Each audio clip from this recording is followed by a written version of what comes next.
નમસ્તે, જય સોમનાથ, જય માતાજી, નાના મોટાને.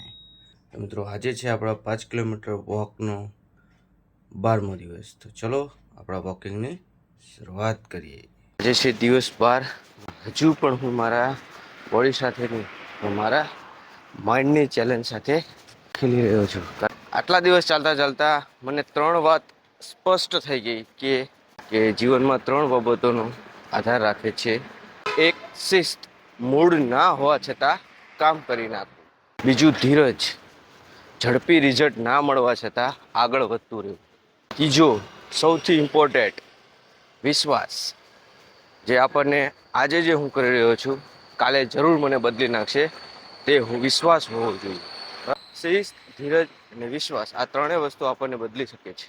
મિત્રો, મને આ 12 દિવસે એ શીખવ્યું કે આપણે સફળતા મેળવવા માટે મોટા કાર્યોમાં ઝંપલાવાથી જ સફળતા મળશે એવું નથી, પણ આપણે દૈનિક જરૂરિયાતની નાની નાની ચીજોથી પણ આપણે આગળ વધી શકીએ છીએ.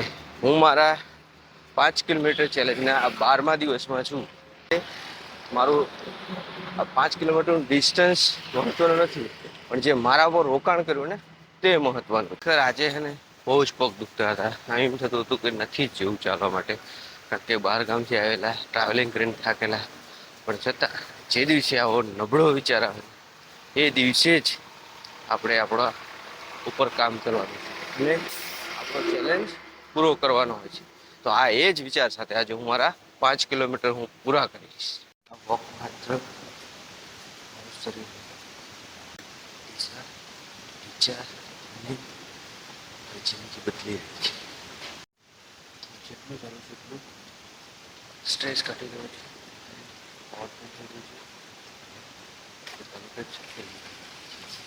દિવસ 12 કમ્પ્લીટેડ. આજનો વિચાર, તમે તમારા ઉપર કામ કરો, તમારું ફ્યુચર તમારી રાહ જોઈ. Thank you.